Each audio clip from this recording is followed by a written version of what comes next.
Ya, baik. Di pertemuan kali ini nanti akan kita demonstrasikan, ya. Kita akan tunjukkan, kita berikan contoh bagaimana membuat aplikasi link list, ya. Jadi kalau pekan kemarin bagaimana membuat link list secara basic, ya, kita buat simpul, kemudian kita sambungkan simpul tersebut, kemudian kita kita cek, ya, apakah sudah jadi link listnya, ya.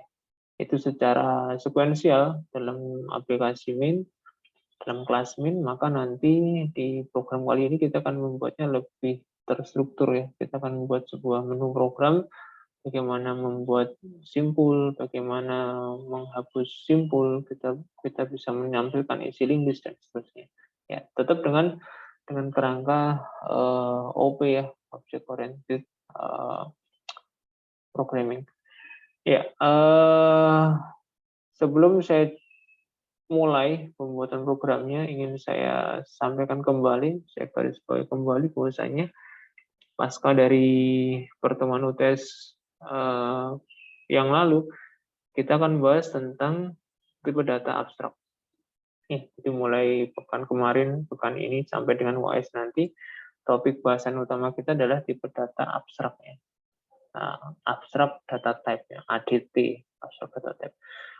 Apa bedanya Pak dengan tipe data biasa? Jadi kalau tipe data biasa kita tinggal pakai, ya. Kalau kita membuat tipe data biasa itu kita tinggal pakai. Semuanya sudah disediakan oleh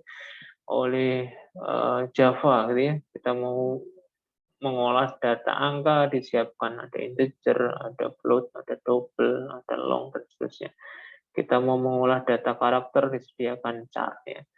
Kita ingin mengolah data yang berupa kata-kata, kalimat, disediakan tipe data string, ya. Ya, lebih dari itu sudah disediakan pula operasi-operasinya, ya.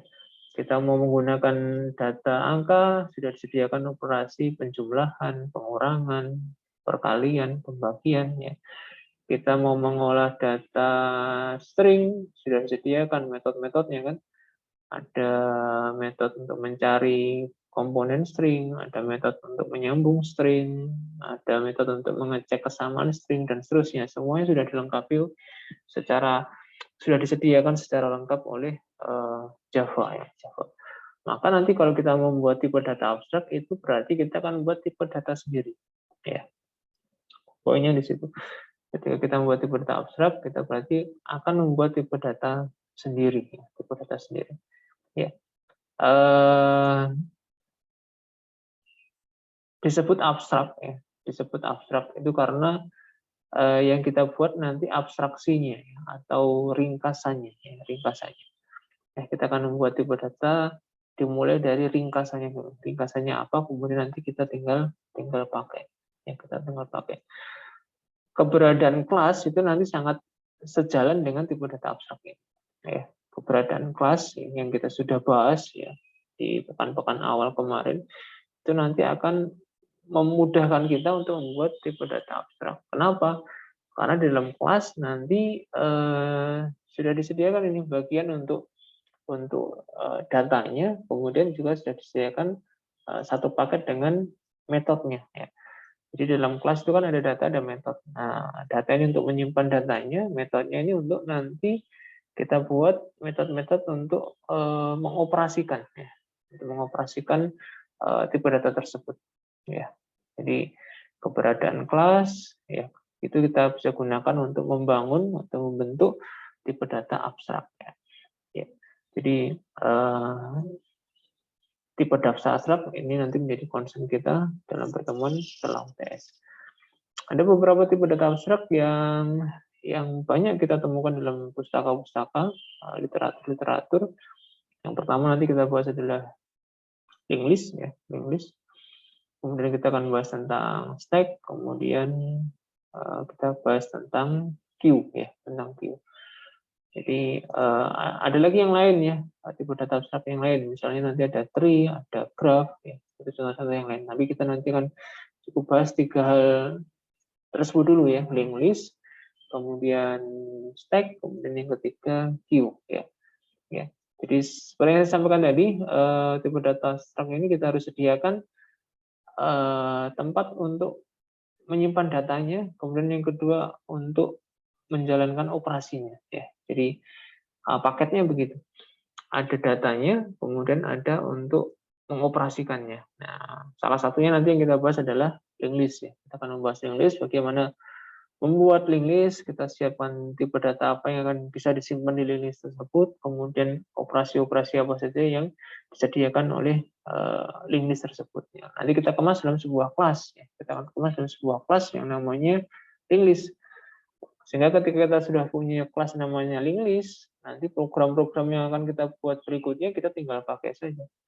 Ya, kita mau membuat aplikasi tentang UMKM, kita mau membuat aplikasi tentang jual beli dan seterusnya, itu bisa kita simpan dalam bentuk linked list. Sebagai pilihan lain, daripada kita menyimpannya di dalam array, ya, di dalam array. Ya. Jadi opsi lain dari array yang nanti adalah linked list. Tentunya masing-masing dengan kelebihan dan kekurangannya. Ya, array punya kekurangan, punya kelebihan, linked list pun nanti juga sama, punya kekurangan dan juga punya kelebihan. Nah, kita akan membahas ini tentang bagaimana aplikasi linked list ya untuk bisa nanti menyimpan data-data barang ya, menggantikan array of object yang dulu sudah kita bahas di pertemuan sebelum UTS. Baik, kita akan mulai dengan membuat package baru ya. Kita membuat package baru supaya nanti jadi satu ya kelas-kelasnya. English. Kemudian kita buat kelas-kelas penyusunnya ya. Kita buat model multi kelas ya. Kita buat dulu kelas yang akan disimpan ya sebagai data di dalam linked list ya. Misalnya kita akan menyimpan data berupa barang ya. Misalnya kita akan menyimpan data berupa barang. Kita buat dulu kelas barang ya. Ya, kita buat kelas barang. Isinya kita buat minimalis saja, sederhana saja supaya bisa cepat ya. Ada nama barang, kemudian ada harga. Ya. Ada harga barang. Ya.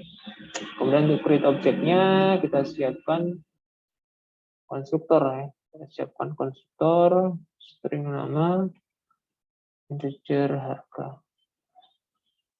Ya. Nama diisi N, kemudian harga diisi H. Oke. Kita tambahkan satu lagi ya metode. Misalnya getter ya, nanti yang biasanya kita gunakan untuk mengakses datanya, string, kita mau get nama barangnya. Get nama. Nah, seperti ini. Kemudian return nama. Ya. Ini isi dari kelas barang ya. Kita buat minimalis dulu. Pak, diperlengkap boleh nggak? Ya boleh aja. Mau tambahkan setternya, getter yang lain, toString, dan terusnya silahkan. Tapi untuk kebutuhan saat ini kita cukupkan dulu seperti ini isinya. Kemudian kelas yang dua yang kita buat adalah kelas penyusunnya linked list. Nah, kelas penyusunnya linked list atau kelas komponennya linked list. Apa itu? Ya, kelas yang kita biasa sebut dengan kelas simpul atau node. Ya, simpul atau node. Jadi bisa dibaca di modul apa itu node, apa itu simpul. Jadi simpul atau node ini adalah komponen penyusun dari linked list. Komponen terkecil ya. Kalau dalam array kita mengenalnya sebagai elemen, ya, yang satu kotak itu kita sebut elemen, maka dalam linked list nanti yang kita sebut sebagai bagian atau komponen penyusunnya adalah simpul ya, atau node. Ya. Apa isi dari sebuah simpul? Sebuah simpul isi minimal 2 ya, minimal 2. Sebuah simpul itu minimalnya berisi 2. Yang pertama untuk datanya, yang kedua untuk linknya, ya, untuk tautannya, ya. Untuk sambungannya ke simpul berikutnya. Ya, minimalnya itu. Oke. Jadi misalnya kita nanti akan menyimpan objek dari kelas barang ya. Misalnya seperti ini. Kita akan menyimpan dalam sebuah simpul itu data objek dari kelas barang. Ya. Kemudian untuk bisa menjadi linked list, kita buat variabel yang kedua yang tipenya sama dengan nama kelasnya. Jadi ini yang perlu kita highlight gitu ya. Ya, tipenya sama dengan nama kelasnya. Jadinya rekursif memang ya, rekursif. Ada objek di dalam sebuah objek dirinya sendiri, ya kan? Nah, ini teknik pembuatan simpul di dalam bahasa Java. Kemudian kita beri nama variabel ya, nama variabelnya apa? Beberapa literatur atau mungkin banyak literatur menggunakan variabel next ya. Namanya ya, nama variabelnya. Next untuk menunjukkan setelahnya gitu ya, next-nya atau sesudahnya. Pak, boleh nggak diganti dengan nama bahasa Indonesia? Ya boleh-boleh aja. Yang penting maksudnya sama ya, maksudnya sama. Ya. Kebanyakan menggunakan kata next, kebanyakan. Baik, ini konstruksi dari kelas simpul yang minimalis, ada datanya, ya. Ini bagian penyimpan data. Kemudian yang di sini adalah bagian pointer, ya, jadi istilahnya pointer atau link, ya, atau link.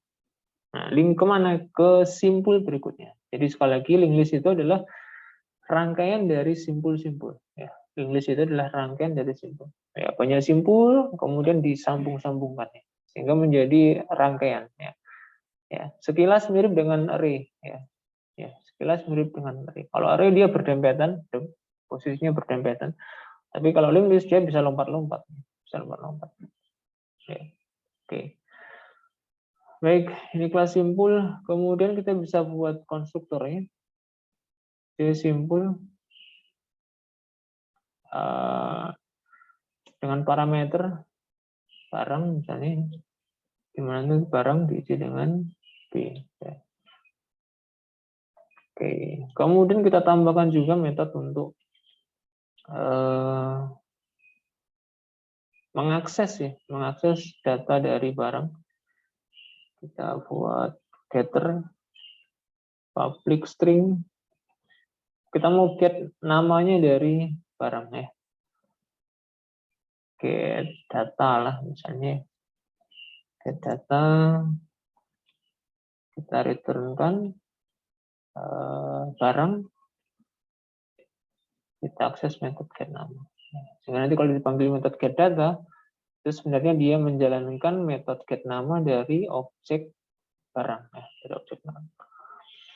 Baik, ini simpul ya, simpul. Jadi dia menyimpan data barang, kemudian menyambungkan untuk simpul-simpul berikutnya. Jadi satu simpul ke simpul yang lain, ke simpul yang lain, ke simpul yang lain, dan seterusnya. Oke, kemudian yang berikutnya berbeda dengan yang program sebelumnya, pekan yang lalu. Kita langsung ke min, ya kalau program yang kemarin. Tapi di program yang sekarang ini kita buat kelas link list-nya dulu. Ya. Jadi kita buat kelas link list-nya dulu. Nanti di min kita panggil objek dari kelas link list. Ya. Jadi kalau kemarin di min kita panggil objek dari kelas simpul, kemudian kita sambungkan di sana satu persatu. Tapi sekarang kita coba membuat kelas link list, ya, di mana nanti operasi pembuatan link list ada di situ semua. Tinggal nanti di main kita panggil metode-metode yang dibutuhkan. Jadi bedanya seperti itu sekarang. Baik, kita buat kelas baru. Kelas link list ya. C link list. Ya, kita belum membuat aplikasinya. Kita masih membentuk kelas-kelas providernya dulu. Ya. Oke, ini kelas link list.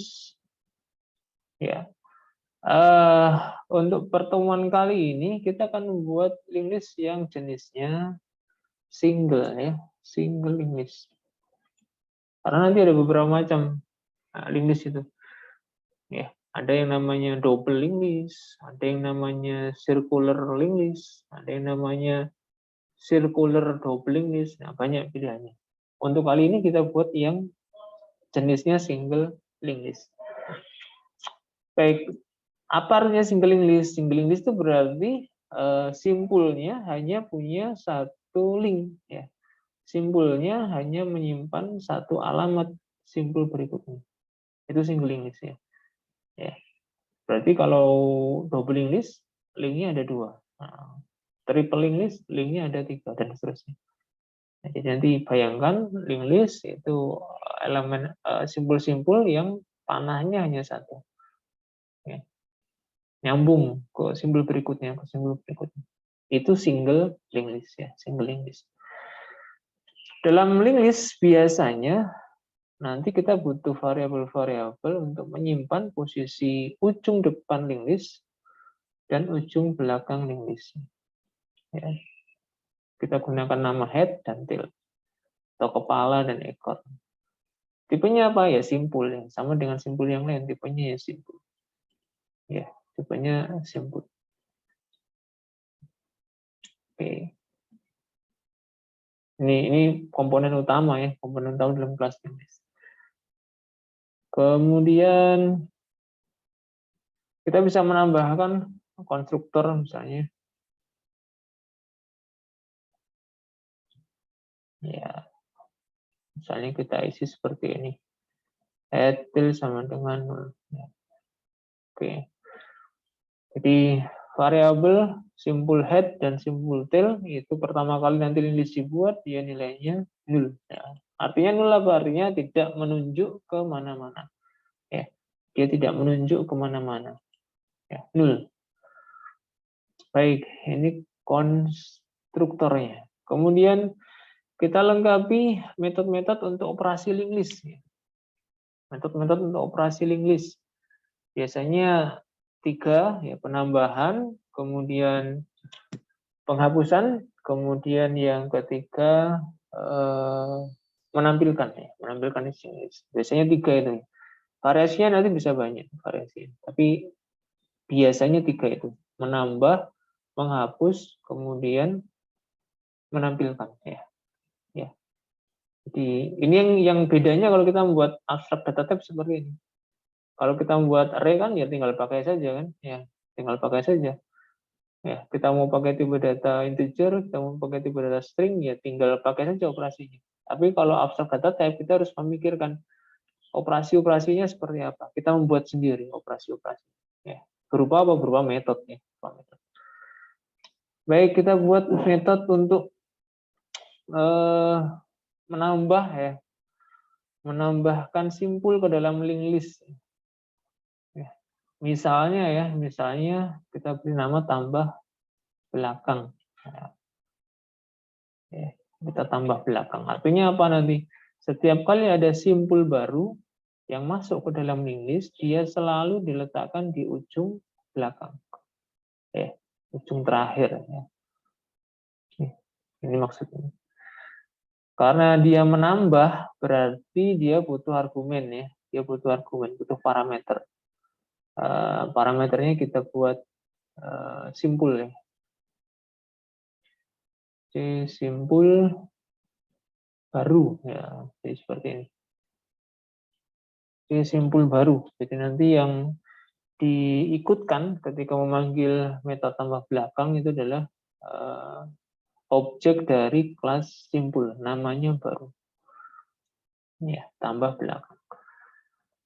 Oke, dalam proses penambahan simpul ke dalam link list itu perlu kita antisipasi beberapa kemungkinan kondisi, beberapa situasi yang perlu kita antisipasi. Kenapa? Karena situasi ini berbeda-beda dan perlu penanganan yang berbeda-beda. Hati-hati dengan link list ya. Ya, di situ seninya kita membuat tipe data abstrak. Kita harus mempertimbangkan berbagai macam kondisi yang kemungkinan terjadi ketika program berjalan. Ya, kemungkinan yang pertama adalah ketika link list-nya kosong. Jadi ada dipanggil metode tambah belakang, tapi link list-nya masih kosong. What next to do? Apa yang kita lakukan setelah itu? Ya, cirinya ya, untuk mencirikan simpul masih kosong ya, atau link list masih kosong, tidak ada isinya. Itu bisa kita cek misalnya dengan perintah tail sama dengan 0. Ya, ini ciri link list masih kosong. Ya. Kenapa? Karena waktu pertama kali di-create di sini, objek linked list itu head, tail, diisi null. Boleh nggak Pak tail yang diganti null, diganti head di sini? Ya boleh, karena nilainya sama. Ya, nilainya sama, yaitu null. Apa yang terjadi kalau kita menambahkan simbol baru, linked list dalam kondisi kosong? Maka perintah yang kita teruskan adalah berarti head itu nanti akan sama dengan tail, akan sama dengan nilainya baru. Nah, jadi perintahnya seperti ini. Jadi ketiga simbol ini akan menunjuk ke lokasi yang sama, ke simbol yang sama, yaitu baru. Ya. Jadi ketika bayangkan aja ketika linked list kosong masih nggak ada isinya, itu akan dimasukkan simbol baru, ya otomatis nanti head tail akan menunjuk ke simbol yang sama, yaitu simbol baru. Maksudnya begitu. Ya, head sama dengan tail sama dengan baru. Nilai yang ditunjuk baru diberikan ke tail, diberikan juga ke head. Oke, ini kondisi yang pertama. Kondisi yang lain berarti selainnya itu, berarti tail-nya tidak sama dengan nol atau linked list-nya ada isinya. Linked list sudah ada isinya, sudah ada simbolnya. Ya, sudah ada simbolnya.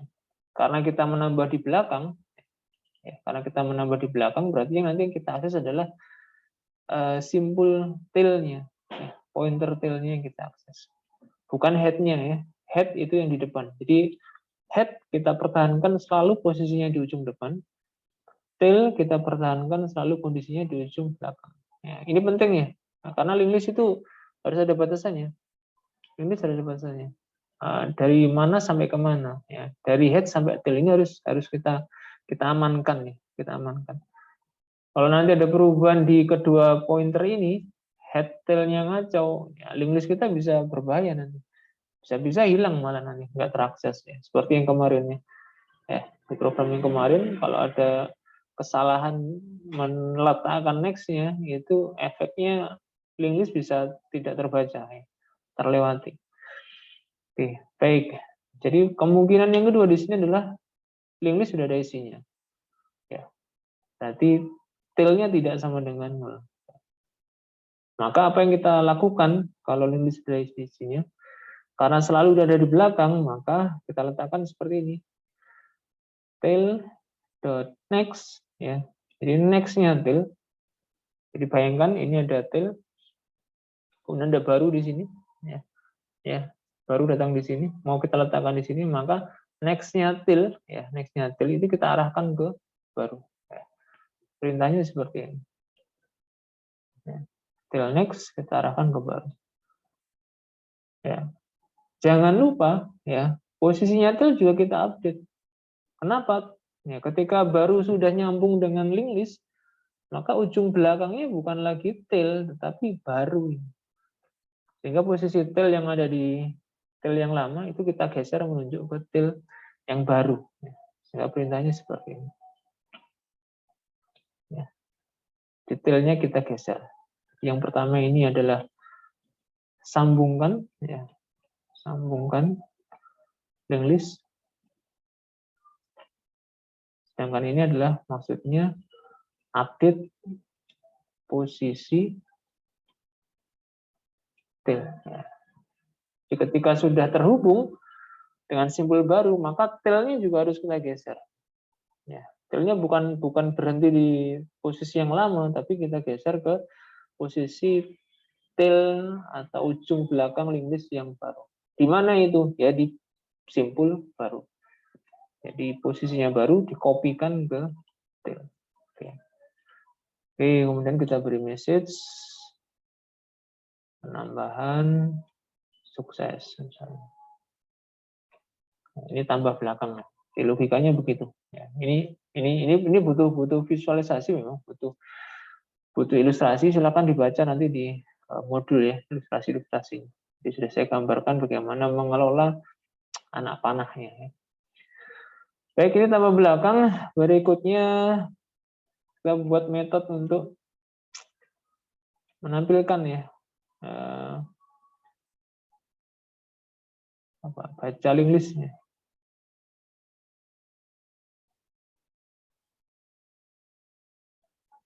Ya, kita ingin menampilkan isi linked list. Kita beri nama metode baca linked list. Kita tampilkan secara ke samping saja. Si linked list. Ya, kita akan menampilkan secara ke samping. Ada kesamaan dengan array, biasanya kita menggunakan perulangan ya untuk menampilkan isi linked list itu ada kemiripan dengan array yaitu menggunakan perulangan. Tapi bedanya adalah counternya. Jadi kalau array dia pakai counter ya untuk indeksnya. Tapi untuk linked list kita gunakan akses traversal ya menggunakan simpul temporary. Kita mau cetak dari mana ini? Dari depan ke belakang ya. Berarti kita mulai simpul, kita arahkan dari head, kita mulai dari kepala. Kemudian pengecekan kondisinya selama T tidak sama dengan U. Kemudian counternya kita ganti dengan traversal linked list. Perintahnya seperti ini. Simpul T kita isi dengan next-nya dia sendiri. Ya, seperti ini. Artinya apa? T itu nanti akan bergeser ke sebelahnya. Ya. T diisi T next geser. Nanti loop lagi T diisi T next geser lagi. T diisi T next geser lagi terus. Sampai kapan? Sampai T-nya bernilai 0. Ya. Kenapa? Karena nanti simbol terakhir itu otomatis next-nya adalah 0 ya. Sehingga berhenti. Apa yang kita lakukan? Ya, kita tampilkan saja, kita cetak south print line, kita beri kurung siku seperti ini. Kita akses, kita get data ya. Kita get data dari simpul. Ya, kita tambahkan kurung siku. Oke. Jangan lupa kita tambahkan print line supaya ada jarak dengan teks berikutnya. Ya, ini baca linked list ya, baca linked list. Baik, jadi sudah ada 2 metode operasi yang kita buat, tambah belakang dan lihat atau baca linked list. Oke, sementara kita cukupkan, kita lompat ke membuat kelas yang baru, kelas aplikasi, kita ingin tes gitu ya, bagaimana hasil runningnya. Kita buat kelas app, kelas aplikasi, linked list. Nah, di sini kita buat void main ya, kita buat void main-nya di sini. Kita buat void main di sini. Oke, apa skenario-nya di void main? Kita akan buat menu program nanti ya. Kita akan buat menu program. Sebelumnya kita siapkan variabel-variabelnya. Kita akan buat menu program, berarti nanti butuh input. Jadi kita gunakan scanner saja, paling mudah. Boleh kalian ganti dengan C option pin ya. Kalau yang mau pakai mode grafis. Scanner, SC, new scanner, system.in. Oke ya. Kemudian kita buat objek-objeknya dulu ya. Kita buat objek-objeknya dulu. Objek-objek barang ya, yang nanti akan disimpan di dalam simpul. Kita siapkan dulu C barang, B1, new, C barang, misalnya apa? Misalnya sepatu, harganya 150.000. Kita kopas saja. Sepatu, kemudian objek yang keduanya tas misalnya 100.000, kemudian ada sandal misalnya harganya 50.000. Nah, ini objek barang yang nanti akan kita simpan di dalam simpul ya. Simpulnya nanti kita rangkai menjadi linked list. Kemudian kita butuh variabel linked list ya. kita buat variabel list, c-list. Kita beri nama ll misalnya. New c-list. Oke, kemudian untuk menunya kita butuh variabel pilih ya. Inisialisasi dengan nol misalnya. Ya, ini variabel-variabel yang kita butuhkan sementara ini. Nanti mungkin bertambah berkurang. Kemudian kita buat kerangka menunya ya. Kita gunakan looping do while selama pilih tidak sama dengan 4 ya. Kenapa 4, Pak? Ya, karena operasi kita nanti 3 ya. Menambah link list, menghapus link list, kemudian membaca link list. Pilihan keempatnya exit. So, kita tambahkan /n supaya nanti ada jarak dengan tampilan berikut sebelumnya. Kasih link list. Kemudian menu-menunya ya. Tambah belakang ya. Tambah belakang. Kemudian 2 nanti hapus. Hapusnya kita buat depan aja ya. Kita hapus depan. Yang lebih mudah ya. Yang lebih mudah. Kemudian 3 baca list. Atau lihat isi lah ya. Lihat isi. Kemudian yang keempat exit ya. Selesai. Kemudian kita buat menu inputnya. Pilih sama dengan berapa. Jangan lupa gunakan print, bukan print line. Kita buat input, pilih sama dengan sc.nextIn. Kemudian kita switch variabel pilih. Kurung kurawal, buka tutup. Ini kerangka menunya ya, ada 4 menu, tambah, hapus, lihat, exit. Kemudian kita case ya, kita select case 1 sampai case 4 ya. Kita kopas saja.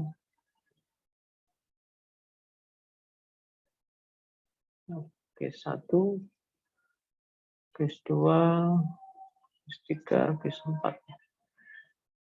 Case 4-nya terima kasih ya, karena exit ya. Case 3 tadi apa tadi? Lihat ya.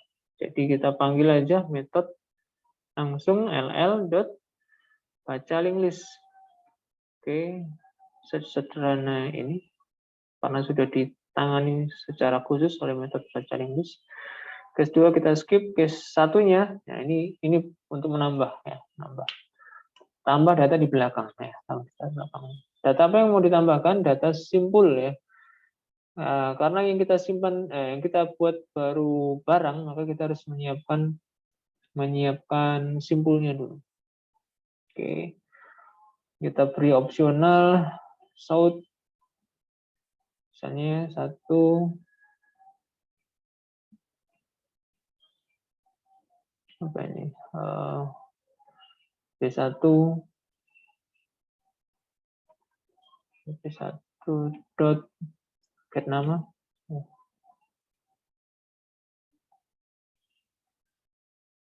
Kita gunakan metode get nama dari objeknya masing-masing. Kedua, ketiga. Kita beri jarak spasi supaya nanti ada bedanya dengan menu utama ya. Karena ini adalah pilihan juga. Kemudian kita beri input untuk pilihannya ya. Pilih berapa.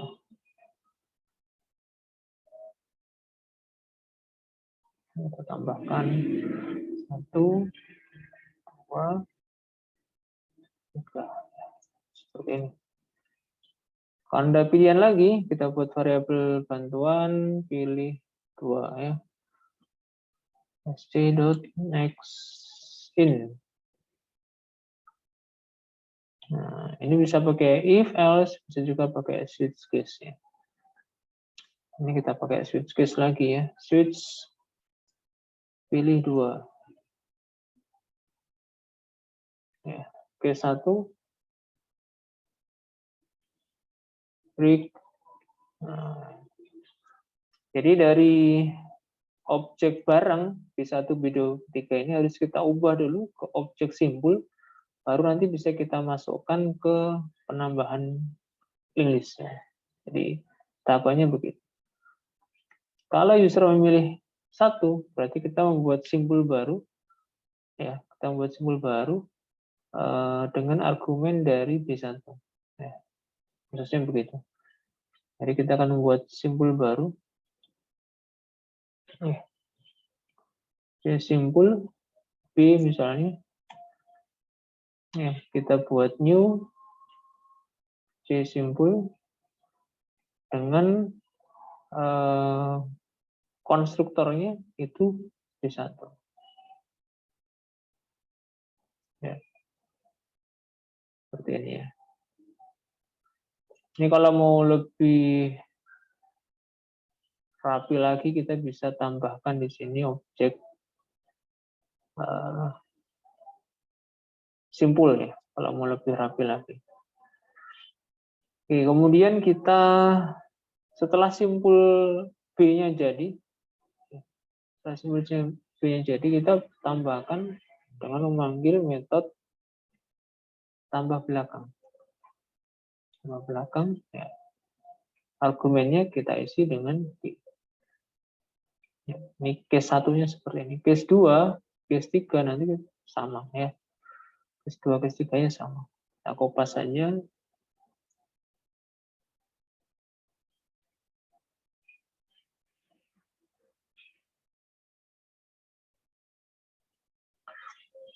Oh, sudah dibuat. Kita tidak perlu deklarasi ulang.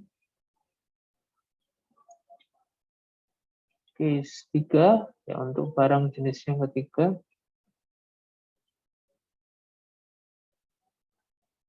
Tinggal kita ganti objek barangnya ya. Jadi kalau case 2 kita ganti dengan B2, objek 3 kita ganti dengan barang 3. Oke. Ya, ini penambahan ya, penambahan untuk ke simpul ya. Jadi kita buat pilihannya dulu, barang apa yang mau ditambahkan, kemudian kita ubah ke simpul, baru kemudian kita masukkan argumen di dalam metode tambah belakang. Baik, ini untuk penambahan ya, penambahan di belakang ke dalam list. Oke ya. Oke, saya kira sudah cukup untuk penambahannya. Kita bisa tes ya. Kita bisa tes untuk tambah barang, kemudian kita lihat di sini. Kita tes run. Apakah sudah sesuai dengan yang kita inginkan? Ya, aplikasi link list. Kita klik tambah belakang ya. 1, kita pilih misalnya di sandal ya. Sandal.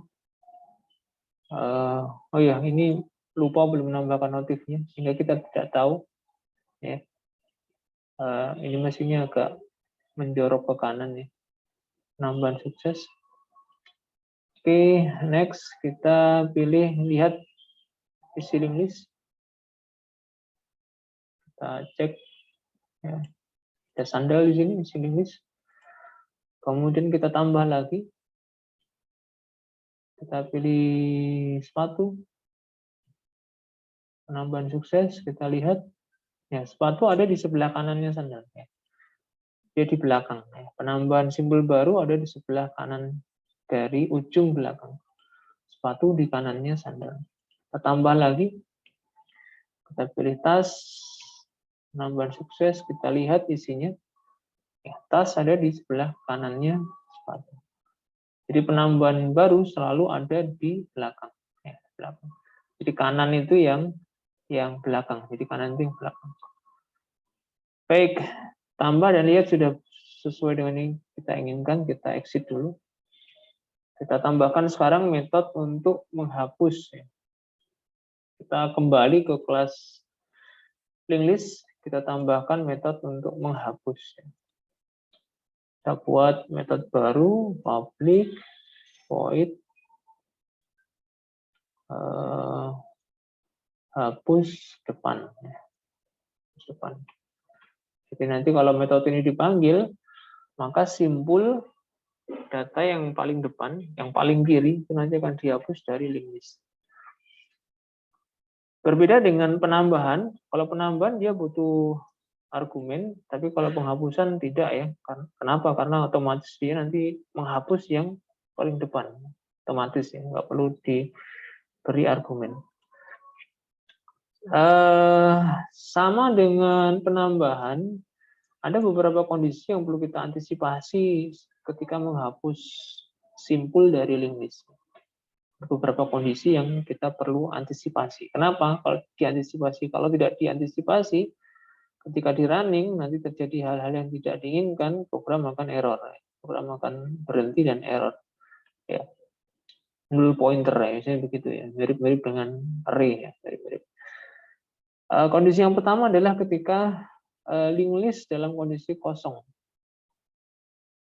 Mungkin kan linked list dihapus padahal sudah kosong ya. Namanya user ya, dia asal pencet aja sudah kosong kok dihapus. Nah, ini kita antisipasi. Bagaimana cirinya linked list dalam kondisi kosong? Ya, kita bisa gunakan perintah pengecekan seperti ini. Jika tail ya, jika simpul tail ya atau pointer tail itu nilainya 0. Ya. Pak, boleh nggak head sama dengan 0? Ya sama aja, bisa aja. Ya, bisa aja. Nanti misalnya ini headnya sama dengan 0. Di kepalanya kosong. Kepalanya kosong. Atau tailnya kosong. Ya. Misalnya kita ganti head sama dengan 0. Ini artinya linked list kosong. Kalau linked list kosong dihapus, ya kita beri pesan aja. Notif ya, linked list kosong. Itu yang pertama. Kemudian yang kedua, kondisi yang kedua adalah yang perlu kita antisipasi itu ketika linked list menyisakan satu simpul. Ya, linked list menyisakan satu simpul. Ya. Ini perlu diantisipasi. Ya. Kenapa? Ya, karena nanti perlakuannya berbeda. Ya. Ada perlakuan source code yang berbeda ketika menghapus satu simpul dan lebih dari satu simpul. Ya. Ini yang perlu kita perhatikan. Bagaimana cirinya linked list tinggal satu? Ya. Berarti next-nya itu yang 0. Ya. Next-nya head itu yang nilainya 0. Head-nya masih ada, ya. Head-nya itu masih ada. Head-nya tidak 0, tetapi next-nya itu yang 0. Berarti apa? Linked list-nya tinggal satu simpul. Ya. Jadi ini kondisi untuk mengecek apakah linked list menyisakan satu simpul. Apa yang kita lakukan kalau linked list hanya menyisakan satu simpul? Ya, perintahnya adalah head sama dengan tail sama dengan 0. Direset. Kita reset. Ya, direset. Linked list-nya direset. Ya. Head dan tail-nya menjadi 0 lagi. Jangan lupa kita notif ya. Kita notif. Misalnya ya kita taruh di awal aja lah. Jadi kita biasakan sebelum menghapus sebuah elemen itu ditampilkan dulu misalnya. Simpul T diisi dengan head. Jadi kita copy dulu simpulnya head. Kita copy. Kemudian kita tampilkan isinya ya. Tampilkan t.getData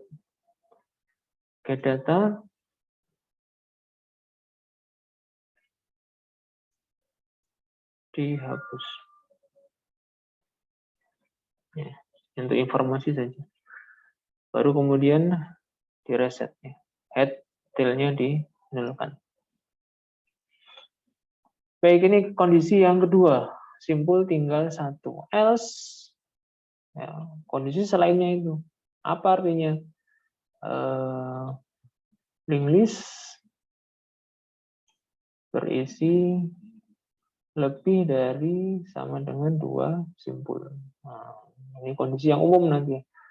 Ketika linked list menyisakan 2 simpul atau lebih. Apa yang kita lakukan? Berbeda dengan yang perintah-perintah sebelumnya. Ya.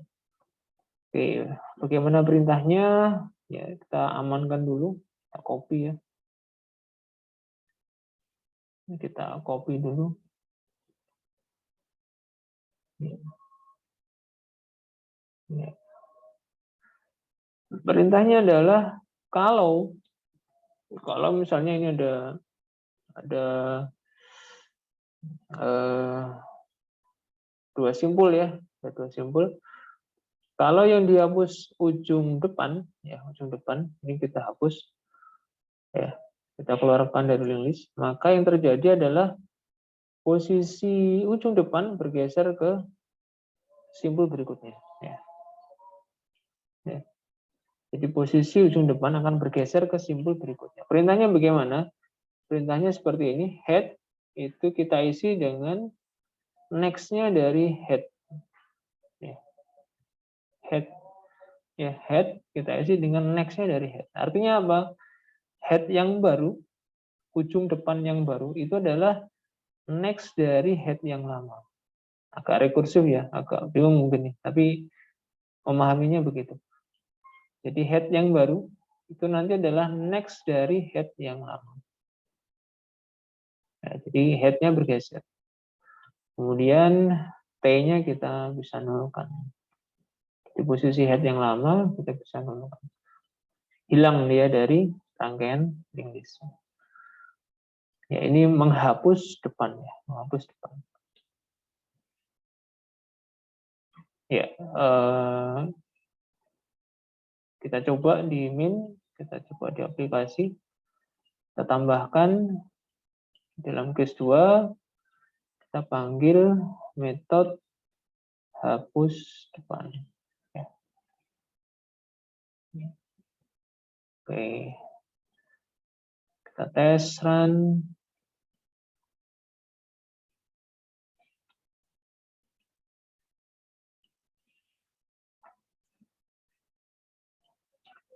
Oke, kita tambah belakang dulu.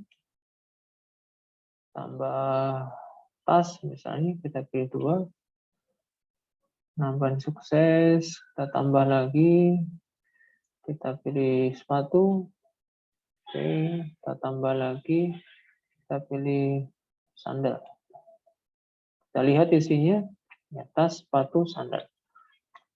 Yang paling akhir masuk ada di paling belakang. Baik, kemudian kita hapus depan ya. Kita panggil hapus depan. Ya. Berarti nanti yang hilang adalah tas ya. Oke, message-nya tas dihapus. Kita lihat. Ya. Sekarang link list-nya tinggal sepatu dan sandal. Sepatu dan sandal. Oke, kita hapus depan lagi. Kita pilih 2. Ya, sepatunya dihapus. Kita lihat isinya tinggal sandal. Ya. Sekarang masuk ke situasi yang kedua ya. Jadi kalau tadi itu masuk situasi yang else ini, ketika link list lebih dari 2 simpul, ya. Sekarang ketika tinggal sandal, dia akan masuk situasi ini. Jika if head next sama dengan 0, artinya simpulnya tinggal 1. Ya. Saya beri keterangan link list tinggal 1 simpul. Nah, seperti ini. Ya. Ketika link list tinggal 1 simpul, ya, ini situasinya. Sandal ini tinggal 1 saja. Kita hapus depan, ya, maka sandal dihapus. Kemudian head tail-nya direset, dinulkan kembali. Kalau kita lihat isinya, ya, isi English kosong. Ya. Ada isinya, kosong. Kita tambah lagi, Pak. Kita mulai lagi dari awal. Boleh ya. Kita tambah lagi di belakang. Kita beri, apa ini, sepatu misalnya. Kita tambah sepatu. Penambahan sukses, kita lihat isinya. Ya, sepatu ada. Kemudian kita tambah lagi, misalnya sandal.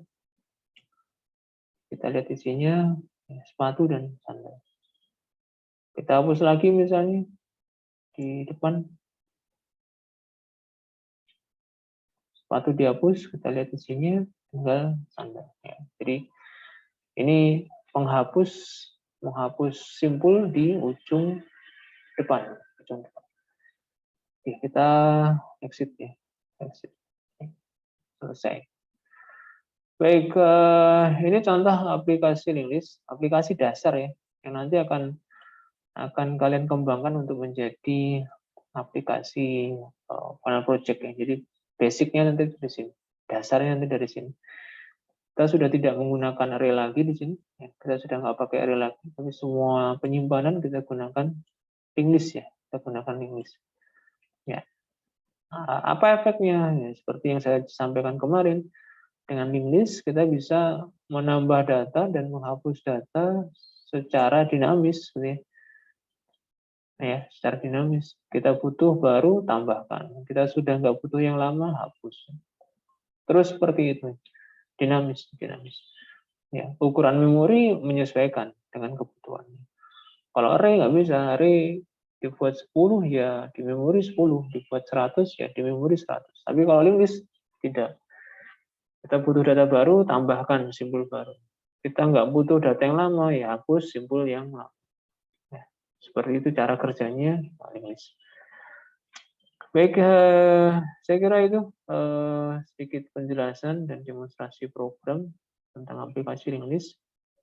Insya Allah pekan depan nanti, bukan pekan depan ya, dua pekan berikutnya, kita akan lanjutkan dengan model-model English yang lain ya. Nanti ada double English, circular English, dan seterusnya. Ya. Baik, silakan nanti source code ini bisa dipraktekkan ya, dicoba, ya, dikembangkan. Yang pasti ya, ini bisa dimodifikasi ya, ditambahkan. Apa yang belum ada di sini ya? Ini misalnya yang belum ada adalah tambah depan. Pak, boleh nggak membuat metode tambah depan? Ya bisa aja. Ya. Artinya apa? Setiap kali ada simpul baru, itu posisinya selalu diletakkan di bagian ujung depan. Ya, silakan nanti dimodifikasi, silakan dibuat sendiri, dikembangkan. Contoh-contoh banyak nanti diakses di literatur. Terus, Pak, boleh nggak hapus belakang? Ya bisa-bisa aja.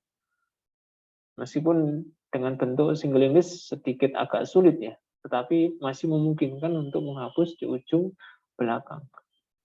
Ya. Pak, boleh nggak menyisipkan di tengah-tengah? Ya mungkin aja. Ya. Bisa kalian rancang metode untuk menambahkan simpul itu di tengah-tengah ya, tidak selalu dari ujung. Ya, ini boleh-boleh saja. Ya, tinggal diatur nanti logikanya bagaimana cara kerjanya. Baik, saya kira itu dulu yang bisa saya sampaikan untuk pertemuan hari ini. Silakan selagi nanti bisa dicoba, dipraktekkan di komputernya masing-masing ya.